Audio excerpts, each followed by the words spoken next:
Hi guys, welcome back to my channel. Good morning all. അങ്ങനെ ജയ് ഗണേഷ് എന്ന് പറഞ്ഞ സിനിമ ഇന്നലെ കണ്ടായിരുന്നു. ഇന്നലത്തെ ഫൈനൽ മൂവിയായിരുന്നു, which was directed by Ranjith Sankar. പുള്ളിയുടെ പ്രീവിയസ് ഫിലിംസ് ഒരു ലിസ്റ്റ് കണക്കിന് ഒരു പടങ്ങൾ എനിക്ക് കുറേ ഇഷ്ടപ്പെട്ട പടങ്ങളുണ്ട്. തുടക്കകാലത്തൊക്കെ വന്നിരുന്ന ഒരു പടമാണ് പാസഞ്ചർ.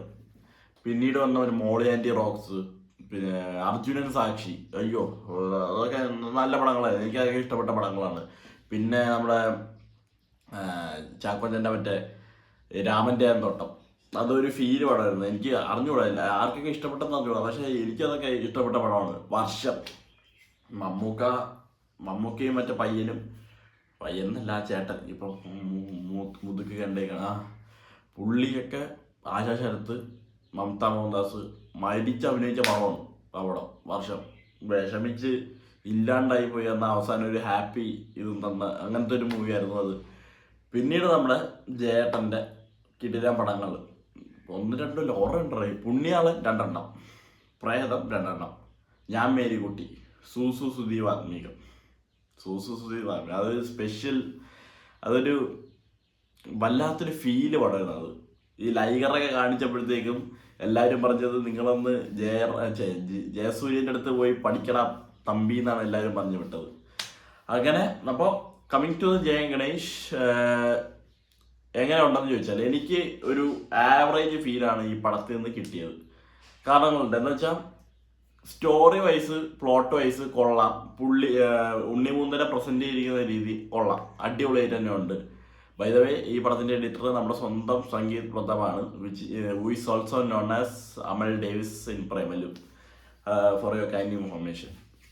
അപ്പോൾ ഇതിന്റെ first half was so brilliant, അടിപൊളിയായിരുന്നു. ആ ഒരു കോമിക്കൽ സ്കെച്ചൊക്കെ പുള്ളി ചെയ്യുന്നതും, അത് അല്ലാതെ അവർ ചെയ്യാൻ അവർ എടുത്ത എഫേർട്ടും, പിന്നീട് മഹിമ നമ്പ്യാർ ഒരു സ്റ്റോറി പറയുന്നുണ്ട്. എന്ന് വെച്ചാൽ ഈ സ്റ്റോറിയൊക്കെ വായിച്ചിട്ട് പുള്ളീൻ്റെ ജീവിതത്തിനെ രൂപപ്പെടുത്തി കുറേ കാര്യങ്ങളൊക്കെ പറയുന്നുണ്ട്.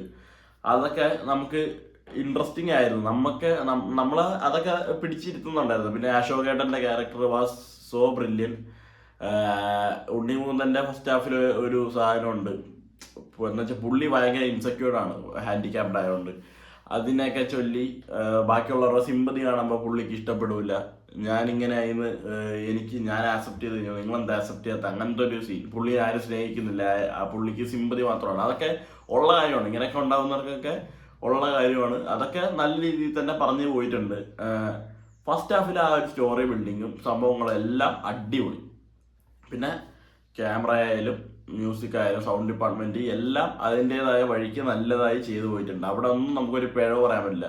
ഇമോഷണൽ രംഗങ്ങൾക്ക് ഇമോഷണൽ ആയിട്ടുള്ള സൗണ്ട്, അല്ലാതെ മറ്റേ നമ്മളെ ഞെട്ടിക്കുന്ന സാധനങ്ങളോ അല്ലെങ്കിൽ വിറപ്പിക്കുന്ന സാധനങ്ങൾക്കൊക്കെ അത് വരണം. ഹാപ്പി മൊമെന്റ്സിന് അങ്ങനെ ആയിട്ടുണ്ട്. പാട്ടുകളായാലും ഉണ്ട്. നല്ല അവസാനം ഒരു ജയ് ഗണേഷിൻ്റെ ഒരു പാട്ട് പോലെ ഒരു ടൈറ്റിൽ സോങ് പോലത്തെ എൻഡ് ക്രെഡിറ്റ്സിലൊരു സാധനം വരുന്നുണ്ട്, അതും കൊള്ളാം.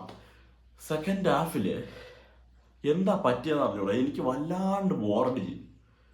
എനിക്ക് ഇവരുടെ സെക്കൻഡ് ഹാഫ് എന്ന് പറഞ്ഞാൽ ഒരു കൊച്ചിനെ കിഡ്നാപ്പ് ചെയ്ത് പോയിട്ട് അതിൻ്റെ പുറകെ ഇവരൊക്കെ അന്വേഷിക്കാൻ പോകുന്നതാണ്. അതിൽ മെയിനായിട്ട് അന്വേഷിക്കാൻ ആയിട്ട് ഇറങ്ങുന്ന ഒരാളാണ് നമ്മുടെ ഉണ്ണിമൂന്തൻ്റെ കഥാപാത്രം, ഗംഗാധരൻ എന്ന് പറഞ്ഞ പുള്ളി. അപ്പോൾ പുള്ളിയാണെങ്കിൽ ഒരു പ്രൈവറ്റ് ഡിറ്റക്റ്റീവ് എന്നൊക്കെ പറയാം, നമുക്ക് വേണമെങ്കിൽ മറ്റേ ചാണക്യ തന്ത്രം എന്നൊക്കെ പറയണ പോലെ ഒരു പ്രൈവറ്റ് ഡിറ്റക്റ്റീവാണ് പുള്ളി.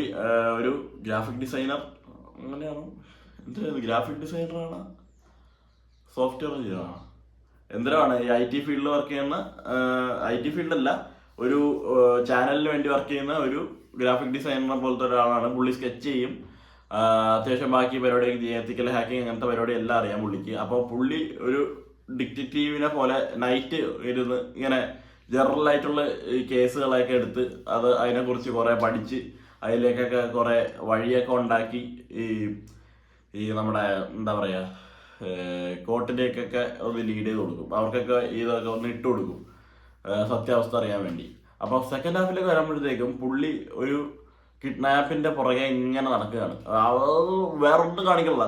ഫസ്റ്റ് ഹാഫിൽ ഒരു പോയിന്റിൽ വെച്ച് ആ ഒരു ഇന്റർവെൽ ബ്ലോക്ക് ആയിട്ട് ഇങ്ങനെ സംഭവിക്കുന്നു. സെക്കൻഡ് ഹാഫ് മൊത്തം ഇത് പുള്ളിക്ക് ഹുഡി പോലും മാറ്റാനുള്ള സമയം കിട്ടിയിട്ടില്ലെന്നാണ് പടത്തിൽ കാണിച്ചിരിക്കുന്നത്. അപ്പം നമ്മൾ പുള്ളീൻ്റെ എന്ന് വെച്ചാൽ ഈ സെക്കൻഡ് ഹാഫ് എന്ന് പറയുമ്പോഴത്തേക്ക് നമ്മളൊരുമാതിരി ഓഫ് എന്തരാവോടെ ഓഫ് ആവോ എത്തോ ഓ പയ്യ പാവം ഇങ്ങനെയൊക്കെ ഇങ്ങനെ ചോദിച്ച് ഇങ്ങനെ പറയിപ്പിച്ച് നമ്മളിങ്ങനെ പിടിച്ച് ഇരുത്താനാണ് അവർ ഉദ്ദേശിച്ചത്. അത് മേപ്പടിയ എന്ന് പറഞ്ഞ സിനിമയിൽ വല്ലാണ്ട് തന്നെ പിടിച്ചിരുത്തിച്ച ഒരു പടമാണ്. എന്ന് വെച്ചാൽ ഓഫ് നമുക്ക് ടെൻഷൻ അടിച്ച് എന്തെങ്കിലും ഒന്ന് ആക്കണേ. ഞാൻ തിയേറ്ററിൽ നിന്ന് ടെൻഷൻ അടിച്ച് വേർപ്പൊഴുകിയെന്നാണ് എനിക്ക് തോന്നുന്നത്. അത്ര ടെൻഷൻ അടിച്ചൊരു പടമായിരുന്നു മേപ്പടിയാൻ. അപ്പൊ ഇങ്ങോട്ടേക്ക് എത്തിയപ്പോഴത്തേക്കും അവിടെ കണ്ട ഒരു ഉണ്ണി മൂന്തനെയോ ആ ഒരു സംഭവങ്ങളെയോ ഒന്നും നമുക്ക് ഇവിടെ കിട്ടുന്നില്ല. മാത്രമല്ല അവരുടെ ഈ ഒരു ത്രില്ലിങ് എലമെന്റ്സിലേക്ക് എത്തിച്ച ഒരു പോയിന്റ് അടിപൊളിയായിരുന്നു.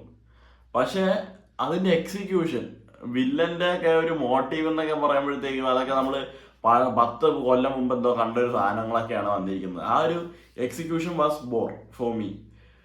അല്ലാത്ത പക്ഷം അവർക്ക് വേണമെങ്കിൽ നല്ലതാക്കാമായിരുന്നു. നല്ലൊരു സ്റ്റോറി ലൈൻ ആയിരുന്നു. തുടക്കം തൊട്ട് ഇന്റർവെല്ലിൽ വരെ കൊണ്ടുപോയിരുന്നു. നല്ലൊരു സ്റ്റോറി ആയിരുന്നു. സെക്കൻഡ് ഹാഫിലേക്ക് വന്നപ്പോഴത്തേക്ക് അവര് എന്തൊക്കെയോ കാണിച്ചു വെച്ച പോലെ വല്ലാണ്ട് ഫാസ്റ്റ് പേസ് ആക്കാൻ നോക്കിയാണോ അതോ സ്ലോ പേസ് ആയി പോയോ, അങ്ങനെ രണ്ടും കെട്ട ഒരു അവസ്ഥയിലായിരുന്നു ഞാൻ ഇന്നലെ സെക്കൻഡ് ഹാഫിൽ നിന്ന് കണ്ടത്. ഇടയ്ക്ക് ബോറടിച്ച് ഇങ്ങനെ കണ്ണൊക്കെ വീങ്ങി അങ്ങനെയൊക്കെ കുറെ പ്രശ്നങ്ങൾ ഉണ്ടായിരുന്നു ഇന്നലെ. എന്താ പറയുക, ഫസ്റ്റ് ഹാഫ് കഴിഞ്ഞ കുഴപ്പമില്ല, ഇത് ഇങ്ങനെ കൂടെ നിൽക്കുമായിരിക്കും പടം, ബാക്കിയുള്ള പടങ്ങളുടെ കൂടെ ഒക്കെ നിൽക്കുമായിരിക്കും ഇങ്ങനെ വിചാരിച്ചാണ് ഞാൻ സെക്കൻഡ് ഹാഫിന് കയറിയത്. എനിക്ക് അറിഞ്ഞൂടെ ഗൈസ്, സെക്കൻഡ് ഹാഫിലേക്ക് എത്തിയപ്പോഴാണ് ആ ഒരു പ്രശ്നം വന്നത്. പിന്നെ ഈ മഹാവീരനെ പോലെ റെഫറൻസ് ഒക്കെ ആയിട്ട് കുറച്ച് സാധനങ്ങളൊക്കെ വന്നിട്ടുണ്ട്. നമ്മളവിടെ കണ്ടതുകൊണ്ട് ഇവിടെ ഒന്നും ആയിട്ടില്ല. അപ്പോൾ കാണുന്നവർക്ക് ഞാൻ പറയല്ലോ, ഞാൻ ഇതിപ്പോൾ ഒരു റിവ്യൂവറിൻ്റെയോ ഒരു യൂട്യൂബറിൻ്റെയോ വീഡിയോ കണ്ടിട്ട് നിങ്ങൾ കാണണോ വേണ്ടതെന്ന് തീരുമാനിക്കേണ്ട ആവശ്യമില്ല. കാരണം നിങ്ങളെ തീരുമാനത്തിനെ തടസ്സപ്പെടുത്താനാണ് യോമാൻ്റെ ഇരിക്കുന്നത് എന്നുള്ള ഒരു ചീത്തപ്പേര് അല്ലെങ്കിലേ ഉണ്ട്. അപ്പോൾ അങ്ങനെ ഒരിക്കലും ചെയ്യരുത്. നിങ്ങൾ പടം കാണാൻ തീരുമാനിച്ചവരാണെങ്കിൽ ജെന്യുവൻലി ഞാൻ പറയുകയാണ്, നിങ്ങൾക്ക് പോയി കാണാം. എൻ്റെ ഒരു ഒപ്പീനിയൻ ആണെങ്കിൽ ചിലപ്പോൾ നിങ്ങൾക്ക് ശരിക്കും ഇഷ്ടപ്പെടാതിരിക്കാം. ഇപ്പോൾ ആവേശം നിങ്ങൾക്ക് ഇഷ്ടപ്പെടില്ലായിരിക്കാം, എനിക്ക് ഇഷ്ടപ്പെട്ടു. വർഷങ്ങൾക്ക് ശേഷം നിങ്ങൾക്ക് വളരെ ഇഷ്ടപ്പെട്ടിരിക്കാം. ചിലപ്പോൾ എനിക്ക് ഇഷ്ടപ്പെടില്ല, പക്ഷെ എനിക്ക് ഇഷ്ടപ്പെട്ടത്. അപ്പോൾ ജയ് ഗണേഷ് എന്ന് പറഞ്ഞ മൂവി എല്ലാവരും പോയി കാണുക. അനദർ മൂവി, പക്ഷെ ബെറ്റർ ദാൻ ഭൂതസത്താനന്ദ സർവഭൂത. Bye by.